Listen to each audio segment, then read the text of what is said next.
Hello everyone, Phoenix Knight here. Welcome to the channel and welcome to Pinot with Phoenix for September 2025. For those of you who are new to the channel, let me give you a brief introduction to Pinot with Phoenix. So Pinot with Phoenix is my recap, is essentially my monthly recap show where we sit down, talk about everything that I did on the channel for the month and preview what's coming in the next month. This is basically like a one-stop shop of reviews for the month where I do have some thoughts that I give on each game after I play it, but I tend to save a lot of that for here during Pinot with Phoenix. Sometimes I'll have special topics if I want to talk about any of that stuff, but otherwise this is just kind of, like I said, a one-stop recap essentially for everything that we did on the channel for the month of, in this case, for the month of September 2025. So it's been another busy month on the channel as we wrap the 2009-10 hockey season replay on the channel. We've been going through the fall campaign over Europe, and I'm starting to set the table for our next replay, but I'll talk a little bit more about that a bit later on. So let's jump in and talk about the games, and we'll start off the month with the 2009-10 hockey season recap, since indeed with the first day of the month we did start with the wild card playoffs. With the wild card, not the wild card, the what the hell was it? Oh, the conference quarterfinal round and evening. Dave's nice. Thank you for stopping by tonight. So let's jump right over to the replay and talk about that. So I'm just getting everything set up here so we can take a quick look at the standings as we came out of the regular season. So this is where we started going into August. In the Atlantic Division, the Pittsburgh Penguins had clinched the division and ended up being the 2 seed in the playoffs, followed by the New York Islanders and the New Jersey Devils, scraping by as the 8 seed. In the Northeast Division, the Buffalo Sabres won the division, followed by the Ottawa Senators. Then the Washington Capitals in the Southeast Division won the President's Trophy, having the best record in the entire league. Then the Carolina Hurricanes and the Atlanta Thrashers made it into the playoffs. In the Western Conference, in the last board game of the season, the Detroit Red Wings actually took the division from the Chicago Blackhawks. The Blackhawks also made the playoffs, of course. Then the Vancouver Canucks were the 1 seed in the West, followed by the Edmonton Oilers also making the playoffs. Then 4 teams out of the Pacific Division made the playoffs. The San Jose Sharks won the division, followed by the Dallas Stars, then the Phoenix Coyotes, and finally the Anaheim Ducks. That brings us into the playoffs. So in the first round, we had the Washington Capitals against the New Jersey Devils. The Buffalo Sabres were against the New York Islanders. The Carolina Hurricanes were against the Atlanta Thrashers. And the Pittsburgh Penguins had the Ottawa Senators. That was in the East. Over in the West, we had the Vancouver Canucks against the Anaheim Ducks in the first round. Then the Detroit Red Wings were hosting the Chicago Blackhawks. Then the Dallas Stars were playing the Edmonton Oilers. And finally, the San Jose Sharks were playing the Phoenix Coyotes. As you can see here, the Devils actually pulled off a huge upset to get past the Washington Capitals in the single elimination round, aka the knockout round. Then the Islanders beat the Sabres, the Thrashers got by the Hurricanes, and the Senators somehow pulled an upset on the Penguins in double overtime. Down in the West, the Anaheim Ducks got past the Vancouver Canucks, so both 1 seeds were actually knocked out early in the first round. Then the Chicago Blackhawks got by the Detroit Red Wings. The Dallas Stars beat the Edmonton Oilers, and finally, the San Jose Sharks defeated the Phoenix Coyotes. Then we went into the conference semifinals, which was a best of 3 series between the Devils and actually all 4 of these series ended in sweeps. The Devils got by the Islanders 2-0, as the Thrashers got by Ottawa, and then in the West, Chicago beat Anaheim, and San Jose beat Dallas. Similarly, the conference finals, which then turned into best of 5, both were won by 3-1. The New Jersey Devils over the Atlanta Thrashers, and the San Jose Sharks over the Chicago Blackhawks. Then we got into the Stanley Cup Final, which looked like it was going to be following a crazy trend of the road team. Through 4 games, we were tied at 2, with the road team winning every single game. And in fact, coming out of San Jose, it was looking like the Conn Smythe Trophy was going to be Martin Brodeurs to lose. But it turns out Evgeny Nabokov said, hold on a second, I got something to say about that. The Sharks then rattled off 4 straight wins to take the Stanley Cup, including the first two of those being shutouts by Nabokov, which actually led to getting Nabokov steal the Conn Smythe Trophy from Martin Brodeur, as the San Jose Sharks won the Stanley Cup in my 2009-10 hockey season replay. So the San Jose Sharks have managed to make history on the channel, being the first ever hockey season replay winner. They also joined a somewhat elite club. As if you remember back to my 1991 playoffs on the channel, the Pittsburgh Pirates in the World Series had actually gone down 2-0 to the Oakland Athletics in that series, and the Pirates also rattled off 4 straight wins to win that World Series. So that's quite an epic, quite an elite club for the Sharks to join. But that's it for the 2009-10 hockey season replay. That's in the books now, and now my semi-break is underway. Obviously, this being an exception to that because it is the end of the month, and I do Pinot with Phoenix at the end of the month. So that's it for that. Next, we'll talk about the other big content block that's been dominating things. The fall campaign this year is in B-17 Flying Fortress Leader by Dan Versen Games.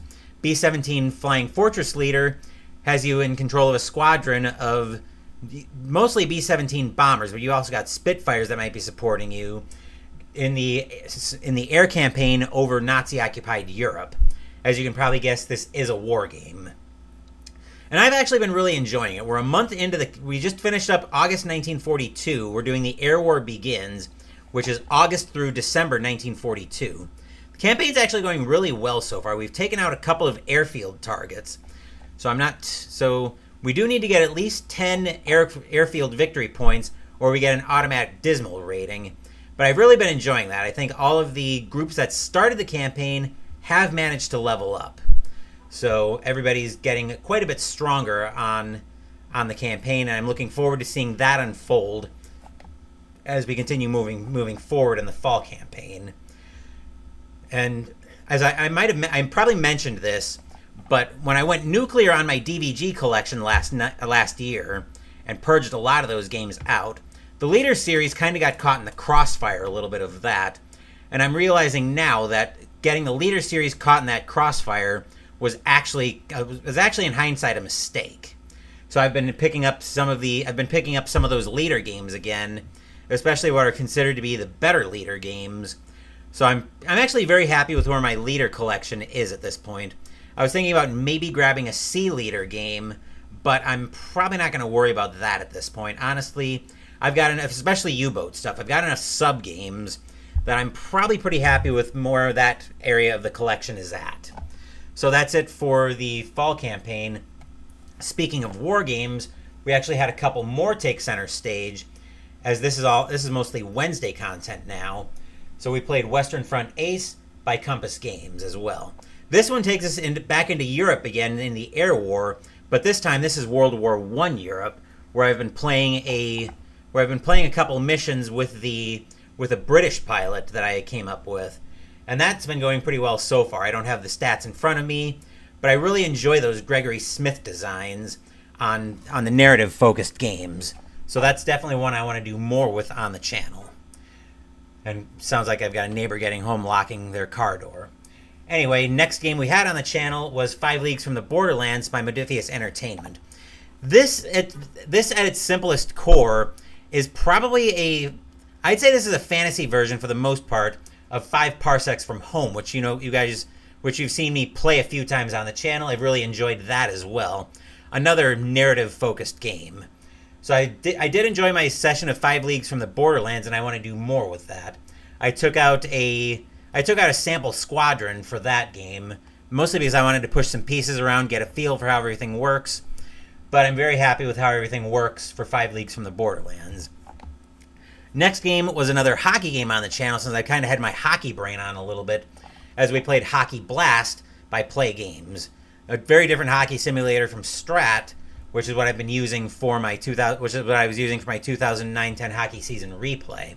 This one's more highlight-based, minute to minute, and this one kind of confused me a little bit. I don't know what it was about this one, but I couldn't make sense of it. In theory, I really like the heavy narrative focus in the game, where the individual players really impact the game. But I don't know. I couldn't get a feel for this one. I'm probably going to try it again during the off season, whether it's on channel again or off the channel. Most likely off the channel though. But so it's possible we have not seen the last yet of Hockey Blast on the channel. But like I said, I do want to try finding more highlight-based games for hockey, since my relationship with tabletop hockey has always been a little bit fractured. But we'll talk a little bit more about that when I get into our special topic for the month. So the last game that we had actually kind of relates to that a little bit as well, as we dusted off Inside Pitch Baseball by Inside Sports Games. Now, if you've been around the channel for a while, and Dave, I know you have not been around the channel for a while, my relationship with Inside Pitch has been more than a little complicated. In terms of narrative, and Inside Pitch is one of those games I've always been of two minds about. On the one hand, from a narrative perspective, Inside Pitch does just about everything I could ask for from a baseball game. On the other hand, though, there is a bit of a learning curve to it, especially with the base running, and the base running in Inside Pitch was one of my biggest headaches with that, and that's actually what kind of triggered me to nuke Inside Pitch out of my collection. But I discovered that there were some new charts that had come out to help streamline the base running. So I decided I was going to dust off Inside Pitch and give that a whirl on the channel again using those base running charts. Now the first game of that took a while, probably took about just under 2 hours by the time I got into extra innings and getting the feel for how everything works. Plus I've been nothing but hockey for the last 3 months. So I've kind of got to factor in a little bit of clunkiness when I go to a sport that isn't hockey. And I was even noticing that last night when I was playing second season football, just as a test off the channel. And that's actually something I'm going to be doing a little bit more of during this semi-break, where I'll still be around. You'll still see the Sunday morning content, Wednesday evening, and Mystical Munchies. That stuff isn't going away. But the extra streams like you would see, like during the off-season, anytime I was playing hockey as part of my replay, odds are there'll be another game in there during the off-season, but not for the first 2 weeks after a replay finishes. That's what I mean by going on a semi-break. So the scheduled content will remain, the extra stuff won't. So don't panic if I go a little bit radio silent on that. Anyway, coming back to Inside Pitch and going and looking at Inside Pitch using the new base running charts, it actually worked really well for me. I'm probably going to run a few more tests with it in the off season. I may put it on the channel at least one more time. That'll relate to something else I'm going to be looking into doing during the off season. So you might start seeing some stuff for Inside Pitch coming back into my collection, but time will tell on that front. Anyway, that's all of the games that we had on the channel. I'm going to take a quick drink here, and then we'll recap Mystical Munchies.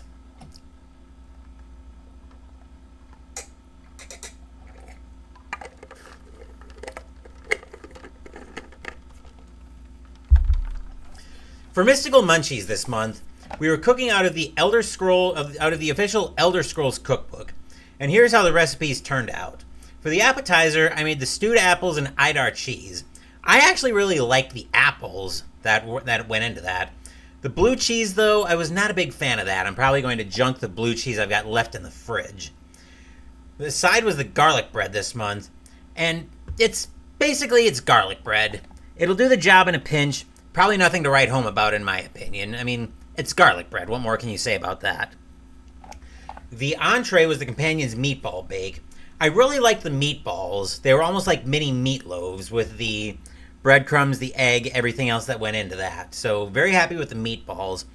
I don't know what it was about the flavor, about the tomato paste flavoring in there, but for me, that part didn't work with the potatoes, at least. Probably meat and potatoes in theory is a very simple meal to do, easy to do, anybody can do it. But I don't know what it was about the flavoring of this in particular, but I just didn't like the tomato paste base on that. Maybe if I tried it with something a little bit different, I would have a different feeling about that. Then the dessert was the apple cobbler. It's a very classic. It's a classic recipe. I actually really like the apple cobbler. And Evening Jester, I did see you doing your end of month show. I stopped by for about 5 minutes, but I was getting ready for my workout this afternoon, so I didn't stay too long. So that's it for Mystical Munchies. Now, this is normally the point where, depending on what I have coming up next, and I know you're new to the format, Dave, Jester, I apologize in advance, but just going to give a quick refresher on the format. So at this point, if I don't have a special topic to talk about, I would go into a segment I call Ask Me Anything, and I'll explain more about that after we go through the special topic. But as you're probably guessing by what I'm saying, I do have a special topic I want to talk about this month. So I want to talk about the state of some of my replays and the sports I'm going to be doing with those. So first up, we've got the baseball season replays. Obviously, given that I've done we'll say 1.5 on the channel, because I did the 1991 playoffs on the channel, where I originally wasn't going to, but I originally wasn't going to do the 1991 playoffs on channel. That entire 1991 season replay was going to be off the channel, and I'll rehash the story since you're new to the chat. So when I was getting ready to do this replay back in March of last year, I was doing testing to get everything set up for that, but the problem is I got sick before I was going to start that replay. So I ended up pulling the 1991 regular season off the channel. Once I got to the playoffs, it was actually Jester who suggested that I put the playoffs on the channel. I decided to do it, and that's where we got the 1991 playoffs from last year. So I decided to count that as a replay a season that's been replayed, because I essentially did half the replay on the channel. Then I did 1972 football, and football is another sport I've been having a fit with. The 1985 season replay was actually the first full replay that I did on the channel, essentially from opening day to the end of the World Series. So baseball replays are still going to be a thing on the channel. As for football, I'm doing a little bit of experimenting with some of the other engines on that. I'm going to try a few things with football in the off season just to see if I can get that to a speed where, okay, even with a full play-by-play engine, I can put football season replays on the channel. I've done Momentum Football, and I feel okay doing Glory Days. I've got a few other full play-by-play engines that I want to play around with a little bit more, so we're going to do some testing there. As far as hockey goes, which is another sport I'm obviously comfortable with doing, I'm going to do some testing with Inside the Crease in the off-season as well. Because the thing is, I really like Inside the Crease as an engine, but as it stands, I can't use Inside the Crease. I can't do a full 20-minute period game of Inside the Crease as a season replay. So I'm going to do some testing with that in the off-season, probably both on and off the channel. Strat I'm comfortable with doing. Stone Cold Hockey and Shootout Hockey are going to come to the channel at some point, and I'm going to experiment with Hockey Blast as well.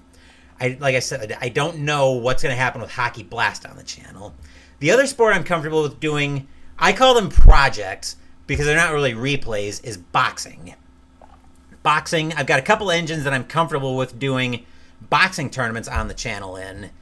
So I've got Title Bout 2 and Glory Days Boxing that I'm comfortable with using. So we might see tournaments there on the channel. So I do want to talk about I do want to turn back to baseball for a second, because there are a couple of engines I want to run testing on in the off season. So I've got 4 engines right now that I feel comfortable with knocking off a little rust that I could run season replays in for baseball. I've got Payoff Pitch Baseball, I've got Season Ticket Baseball, and those two have evidence that I could do them. 1991 was in Payoff Pitch, 1985 was in Season Ticket. But I'd also feel comfortable doing replays using Stratomatic Baseball and Fall Classic Baseball. The 2 engines that I want to test, though, are going to be APA Baseball and Inside Pitch Baseball again. So first for APA Baseball, I'm going to run a 3-prong test on that. Essentially it's going to be 3 3-inning blocks is what I'm going to do with APA. I'm going to do an inning of basic, then an inning of using the Paul Marino boards, and then an inning of master. And then I'm going to repeat that twice for an entire game. I'm also going to mix in the ballpark factors that come with APA Baseball. Those are a $4 download that's available on APA's new website. And if they were hidden behind a shipping wall, I'd probably be done with APA, because one thing I've discovered from those 2 season replays is in baseball, I really want the stadium to matter. So if the ballpark factors don't really work for me for APA, then I'm probably going to be looking to swap out my APA seasons and maybe do a little bit of trading on those. But we'll see. We'll see how that test goes, because the other thing I'm worried about is Basic's going to be too basic, Master is going to be too complicated, but then the Merino boards, I've got to find out if those are going to be kind of like that Goldilocks spot where you've got essentially the too hot, the Mama Bears is too, actually, I forget how the story goes, but you know where it's going. One's too hot, one's too cold, the other's just right. Same idea here. Too basic, too complicated. Does the Merino board serve as a master, as the happy medium? And is there enough narrative in even basic for me to really feel like I'm part of the story of baseball? And then as far as inside pitch goes, inside pitch is a little bit trickier for me because I tested it before using the default base, using the normal base running, and I bounced off of that pretty hard. But as I mentioned with the test earlier that I did that on, wasn't Sunday. I think it was an extra game on Saturday, actually, that I did inside pitch. The charts actually seem to work, the new base running charts actually seem to work pretty well on that. Jester saying the master isn't that bad. It takes a bit of practice, about 4 to 5 games, and I should be fine. But is it worth the effort to learn it? That's what I'm hoping to find out with this 3-pronged test that I'm going to be doing in the off season. I just want to kind of give myself a little bit of a taste of it, just to see, okay, here's what I think of it. Do I want to take the time to learn it? Because that's the other question is, do I want to learn it, especially when I've got other engines that I feel a lot more comfortable with running replays in. So we'll see about that. Like I said, I'm going to be running tests on the 3 APA engines and inside pitch. But speaking of engines that I'm kind of rambling a little bit about that. So there's one other thing I wanted to mention I've been talking about it for a little bit now, but also for my replay structure, the way I do it, I do 2 replays a year. I do a winter season and I do a summer season. I just finished the summer season, which the summer season is basically I go through a season selection show usually a couple days or so before the finals starts for whatever replay I'm in the winter time, where I'll go through, eliminate seasons, get one for each sport, then I'll put those up in a poll on the channel. You guys can vote on those, and then your votes to determine how many dice each season rolls, and then the winner of the dice roll will become the next project. I did one for summer 2025. I don't have a link to that off the top of my head, but that's basically the way I'll do the summer season. The winter season, however, is an executive pick. What that means is, just like it sounds, I pick the season. So what this does, doing the replay scheduling this way, is it gives the audience a voice in what comes on content in the summertime, but on the same token, it gives me a way in the wintertime to say, okay, maybe we're doing a little bit too much. Let's say we've done a couple hockey season replays in a row, and I really want to run a boxing tournament. And the executive pick in the winter gives me a way to do that, in introducing rotation of some kind, just to make sure every sport is getting featured, or if there's a particular season that I want to feature, then I've got a way to do that as well. As Christoph now joins us here, thank you for spending part of your Tuesday night with me, guys. So that ramble is turning into, okay, let's announce what's coming. I've been talking about I'm going to announce what's coming next on. Just need to schedule more games. Collaboration will be the best going forward. There is something to be said for collaboration, Jester, and I don't know if you saw the email I sent, but I did respond to that email. I wanted to sit with it for a couple days, wait until the replay was over, I had some time to process and kind of decompress a little bit before I followed up on that. So let's come back to the order of business that I'm kind of tap dancing around here, where winter 2026, as I mentioned, is another executive pick season, meaning I pick the season. And I have picked the season that I'm going to do next. We're actually going to go back to the baseball diamond for this one, and we're going to do a season that is actually kind of historically significant and fairly near and dear to me. We're going to be doing the 2001 baseball season, and I'm going to be using payoff pitch baseball to do that. This one's got a lot of drama in this one. We've got Barry Bonds and his run to 73 home runs. Ichiro's rookie season, and quite a wild playoff race, along with also the September 11th terror attacks, which I will be factoring in on the scheduling. And also, I'll also mention that the first extra stream back after my semi-break. Let me look at the calendar here. Thankfully, I've got my iPad right here, so I can look at the calendar. The first, what I call extra stream back, is going to be Saturday, October 11th. And I'm going to go ahead and mark my calendar now so I don't forget. Come on. It's not letting me... Hold on. Let's see if I can add an event. Okay, I got to do it this way. So October 11th. I don't know when exactly I'm going to go live with it. Let's see. Let's pencil it in for about 3 o'clock, but I'll let you guys know what the actual time is going to be when I get closer to it. So 2001 feature game selection show. So Saturday, October 11th is going to be what I call the 2001 feature game selection show. What that's going to entail is that's basically going to be like a chill stream where you guys can come hang out with me for a little bit. You guys can come out and hang out with me. We'll just kind of chat for a bit while I set up the ticker for 2001, and then we're going to go through and pick some of the feature games, some of the games that are going to be played on the board as well.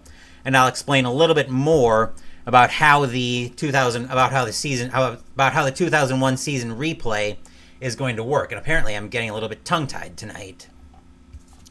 So that's going to be coming up on the channel. Anyway, now let's look ahead at what's coming in October. As I mentioned, I'm going to be giving myself a semi-break. And I've already kind of talked a little bit about... Actually, before we get into what's coming in October, let me explain a little bit more about the Ask Me Anything segment on the channel. So Ask Me Anything... Well, actually, Ask Me Anything AMA for short. Just like it sounds, it's a segment on the channel that I normally go through during Pinot with Phoenix, where I'll answer most of your questions if there's something you want to ask me about that's not necessarily game related, but something you might want to know about me or something else that I've got going on. Now, there is one guideline that I have on the AMA questions.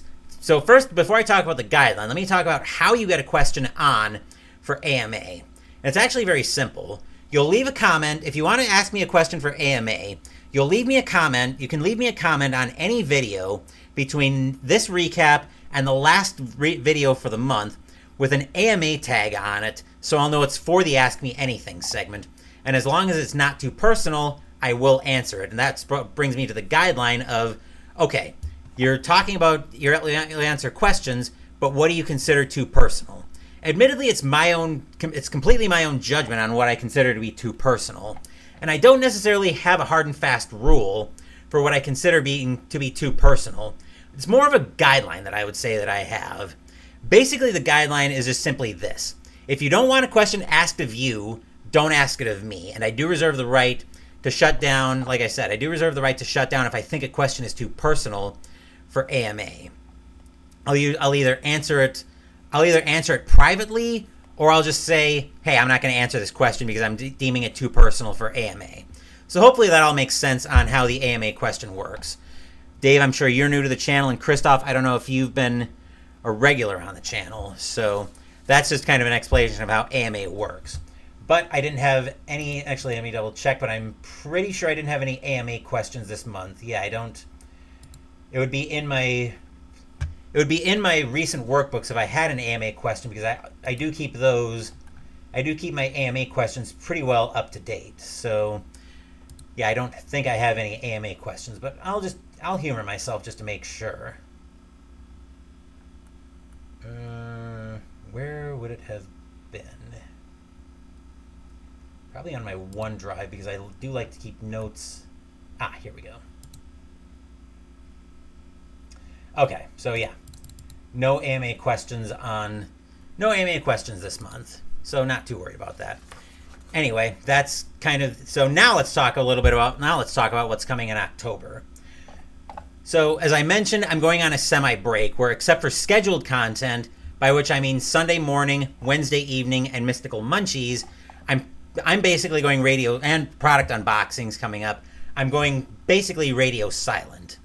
But we are still going to have plenty of content on the channel. Excuse me. So on Sundays, we will be continuing the fall campaign in B-17 Flying Fortress Leader by DVG. As for Wednesdays, we're going to climb back into our America Bomber as we play America Bomber Evil Queen of the Skies by Compass Games. Then we're going to go back into my playthrough of Dragon Age tabletop role-playing game. Then we'll have some Hero Realms. And of course, this being October coming up, we've got to have some horror games on the channel, and we're going to get into some of those, as we'll also be playing Final Girl and Alone Against Fear. Alone Against Fear will be a new debut on the channel. As for what I've got coming up for the off-season, I'm not going to announce everything because I've got a lot planned on the channel coming up, but there are 3 streams I will announce.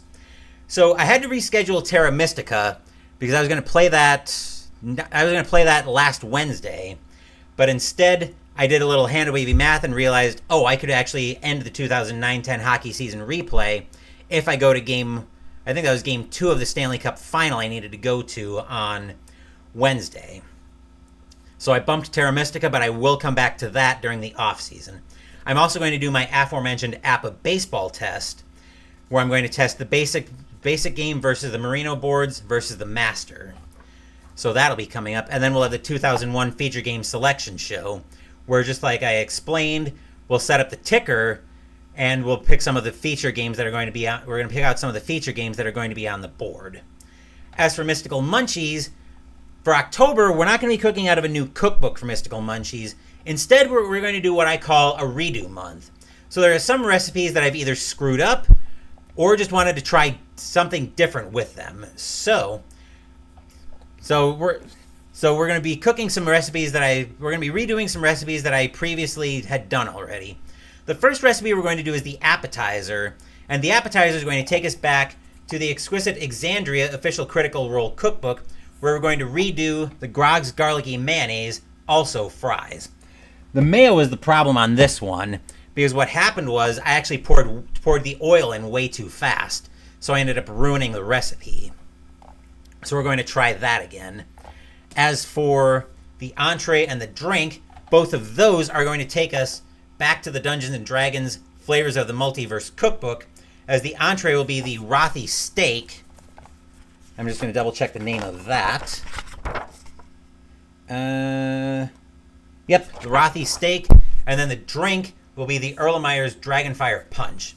So what I want to do different with the Rothy steak is, if you remember the first time I made that recipe, I used a ridged pan, which actually made getting the steak into the marinade, getting the steak into the sauce, fairly difficult. So I want to try that again with a flat pan instead of the ridged pan. As for the Erlenmeyer's Dragonfire Punch, I think I was using a non-alcoholic brandy instead of bourbon. So I'm actually going to bring the bourbon back in and see if I get a different taste from that.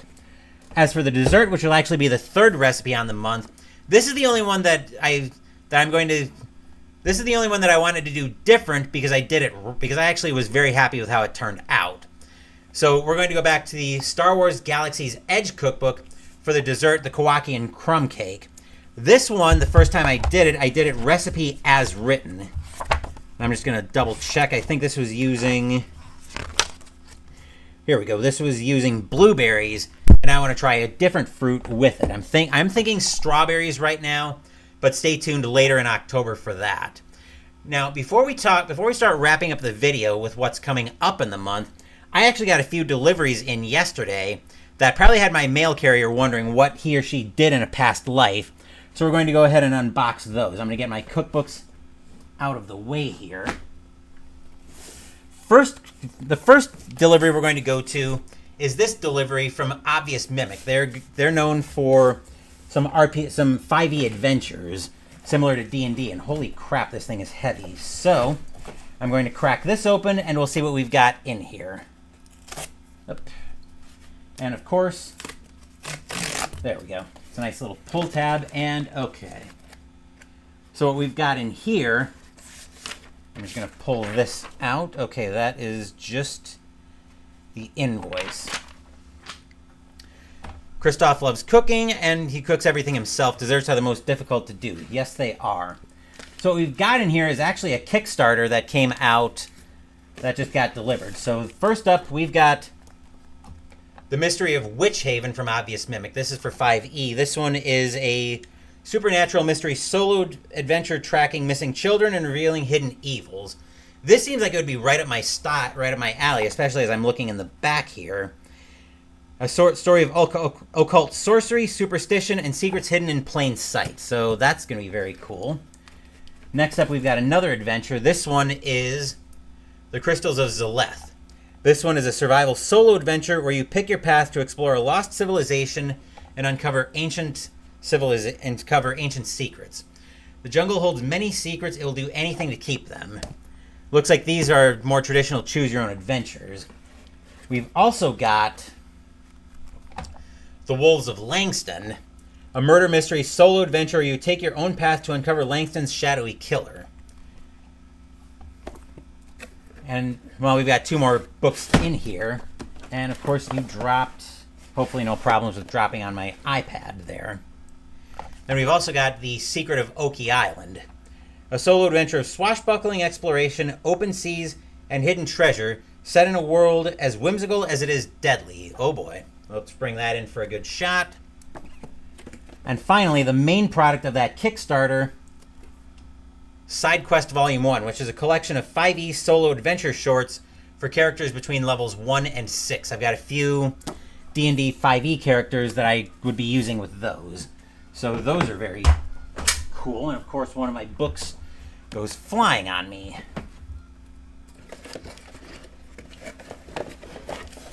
So we can get those back in there for the time being while I figure out a more permanent storage solution for those.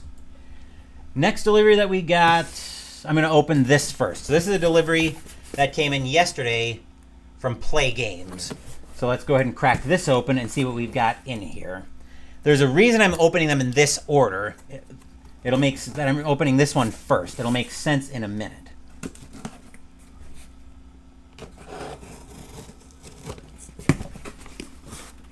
As usual, we're greeted by Void Fill along with, okay, that can hit the bin, along with a letter here. I'm going to leave the knife closed for the time being. My iPad just hummed a life on me, it looked like. I'm just going to check something real quick. Okay.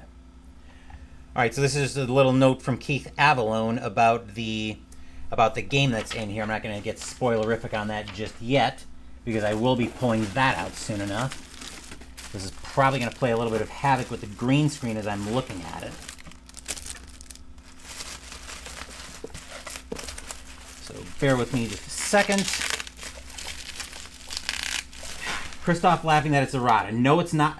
It's not errata. It's just a little letter from Keith Avalone, the designer, I guess, of Play Games. We'll pull that out of the way. And of course, we've got Bubble.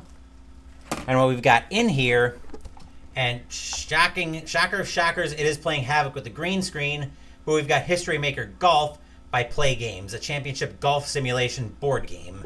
I've been really enjoying my golf games, and this one caught my eye as being more of a tournament focus, so I'm looking forward to getting that on the channel. We'll do a full unboxing of that. Also in here, we've got the all-time great golfers, once again playing havoc with the green screen. This is obviously for History Maker Golf. And we've got a course collection in here, as we've got Course Collection 18. This one's got 4 courses in it. This one's got Carolina Pines Resort in Pinehurst, North Carolina. That's based on Pinehurst number 2. Land of the Winds Links in Sheboygan, based on Whistling Straits. Texas Acres GC in McKinney, Texas, which is based on TPC Craig Ranch. And Warren G. Harding Golf Course in San Francisco, based on TPC Harding Park. So we'll do a full unboxing of that probably on Thursday. So we'll get that out of the way. And last up, we've got a very light delivery here from Noble Knight. And Dave says he's got that set of golfers. I usually like drifting toward the historical golfers in... I usually like drifting toward historical players in my sports games, which is part of why I'm interfacing so well with a lot of these sports games. And of course, we've got the box from Noble Knight that is really obnoxious. So in here, I don't know why I closed the blade when I figured I was going to need to, when I should have known I was going to need to slice that open. Best to run a full tournament instead of running one golfer. That's kind of why I picked up History Maker Golf, was as a tournament simulator. So in here, okay. I'll go ahead and pull this open. This is also going to play havoc with the green screen. But I've also got... Which way does this turn? Okay. I've got the playmat as well here for History Maker Golf. Of course, as you guys can probably imagine, it's playing all kinds of havoc with the green screen. Shocker of shockers to anybody, well, probably to nobody in this chat. So I've got the playmat for that as well. Also in here, I picked up a copy of... Never played golf before, but really want to play History Maker. Think it's fun, but difficult. Well, we're probably going to all find out together soon enough. But I've also got a copy of Red, White, and Blue Stock Car Auto Racing, stock car action game from Play Games. The excitement of big-time stock car racing on your tabletop. So I'm looking forward to unboxing both of those and both that and History Maker Golf on the channel. The unboxings will probably come on Thursday, if I had to guess. Thursday is my laundry night, but these are going to be short enough streams that I can probably do unboxings on Thursday night. So with that with that delivery unboxing out of the way, let's go ahead and wrap this video up. Here's what we've got coming up in the immediate aftermath of everything. Tomorrow we're back into our America Bomber as we play America Bomber Evil Queen of the Skies by Compass Games. Saturday, we'll kick off Redo Month on Mystical Munchies as we head to the Exquisite Exandria Cookbook for Grog's Garlicky Mayonnaise, also fries.